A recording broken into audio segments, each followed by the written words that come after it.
श्रीराम.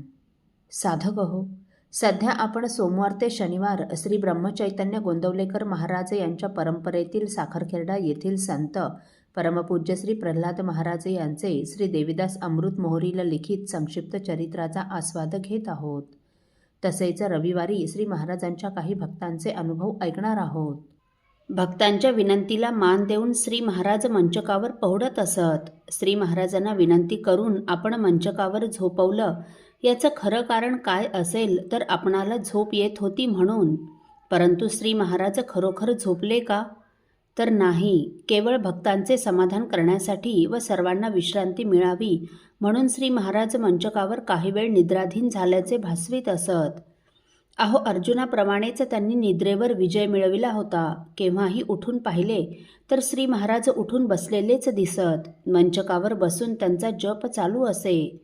ते सर्वांगावर शाल किंवा उपरणे ओढून घेत आणि रामध्यानात तल्लीन होऊन जप करताना दिसत. श्री सद्गुरू रामरायाला नमस्कार करण्यासाठी नामाच्या लयीवर त्यांची मान सतत हलत असे.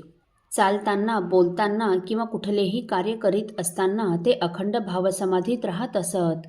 त्यांची समाधी कधीच भंग होत नसे. त्यांच्याकडे पाहून जो बोले, चाले, हिंडे त्याची अखंड समाधी न खंडे या श्री समर्थ वचनाची साक्षात प्रचिती येत असे. अहो, सामान्यतः भक्तगण आपल्या आराध्याला श्री गुरुरायाला भूपाळ्या म्हणून उठवितात. परंतु येथे आमच्या सर्वच गुरुभक्तांच्या अनुभवाला सर्व काही विपरीतच येत होतं. श्री महाराजच सर्व भक्तांना नाव घेऊन आवाज देऊन उठवीत असत. खरं म्हणजे आपल्या भक्तांना, शिष्यांना आपल्या निजस्वरूपाच्या ठिकाणी सतत जागवणं, सतत जागृत ठेवणं हेच तर श्री गुरुमाऊलीचं काम असते. तद्वतच आमचीही गुरुमाऊली अनन्य भक्तांना स्वस्वरूपाचा बोध करून देत होती. श्री रामरायाप्रमाणेच श्री महाराजांचं संपूर्ण जीवन अनुकरणीय असं होतं. श्री महाराज एकांतात असोत किंवा त्यांच्यासाठी मुद्दाम करून ठेवलेल्या बैठकीत असोत, ते कधीही तक्क्याला रेलून किंवा पाय लांबवून बसत नसत. त्यांना बोटे मोडण्याची, आळस देण्याची, डोकं खाजविण्याची किंवा इतर अंगविक्षेपाची सवय नव्हती. कितीही मोठा विनोद झाला तरी ते कधीही खळखळून किंवा पोट धरून हसत नसत. केवळ गालातल्या गालात स्मित करीत. स्त्रियांना माय, बाई किंवा फार लहान असल्यास बाळ म्हणून संबोधित. त्यांची वाणी अमृताने ओथंबल्याप्रमाणे अत्यंत मधुर होती. एखाद्याकडून काही अपराध घडला किंवा कुणी काही चुकीचं बोलला तर श्री महाराज त्याची चूक त्याच्या लक्षात आणून देत. तेव्हा थोडे कडक बोलत परंतु अर्वाच्यपणे त्याला रागवत नसत. अपराध्यालाही ते एकांतात गोड शब्दात समजावून सांगत. ते कधीच कुणाला सर्वांसमक्ष अपमानित करीत नव्हते. रागावलेलं त्यांना कधी कोणी पाहिलं नाही. शांती ब्रह्म म्हणावं अशीच त्यांची शांती होती. ते श्री एकनाथ महाराजांप्रमाणे शांत होते, शुकाचार्याप्रमाणे विरक्त होते आणि वशिष्ठांप्रमाणे आत्मज्ञानी होते. ते त्यांच्या संपूर्ण आयुष्यात खोटे म्हणून कधी बोलले नाहीत, परंतु सत्य बोलत असले तरी कुणाला अप्रिय वाटेल असं सत्यही ते कधी बोलत नसत. आपल्या बोलण्याने कुणाचंही मन दुखवणार नाही याची काळजी घ्यावी असाच उपदेश ते भक्तांना करीत असत. एखादी अप्रिय परंतु सत्य असणारी गोष्ट कुणाचं मन दुखवणार नाही अशाच पद्धतीने ते सांगत असत. ते अत्यंत मितभाषी होते. त्यांचं बोलणं अत्यंत मार्मिक व अर्थपूर्ण असे. ज्यांनी श्री महाराजांना थोडंफार ओळखलं त्यांनाच त्यांचं बोलणं कळत असे, म्हणजे त्यांच्या बोलण्याचा मतितार्थ लक्षात येई. जे श्री महाराजांचे आज्ञापालन करीत ते निश्चितपणे आपल्या जीवनात यशस्वी होत. परंतु त्यांनी सांगितलेली एखादी गोष्ट न पाळण्याचा अनेकांना पश्चाताप होई.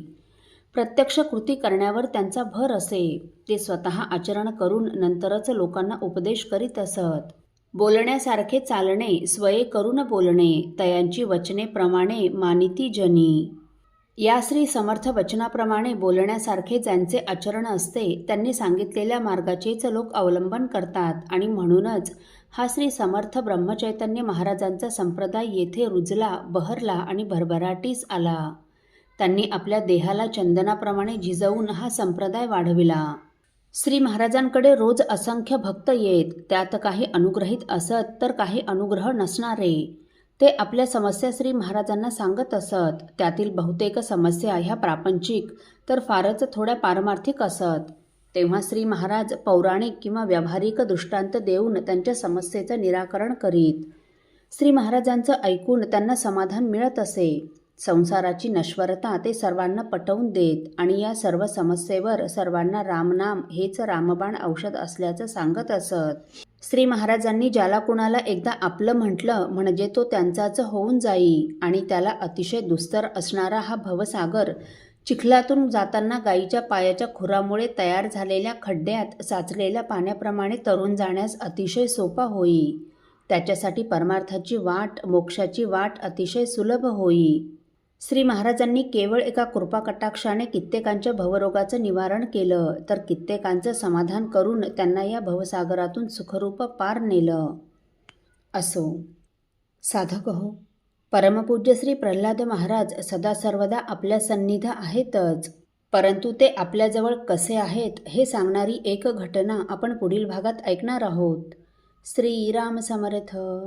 आपल्यातील कोणा श्रींच्या भक्तांना श्रींचे काही अनुभव आले असतील तर कृपया आपण मला ते 9422843253 अथवा सुनील दादांच्या 9892608401 या व्हॉट्सअप नंबरवर कळवावेत अशी नम्र विनंती.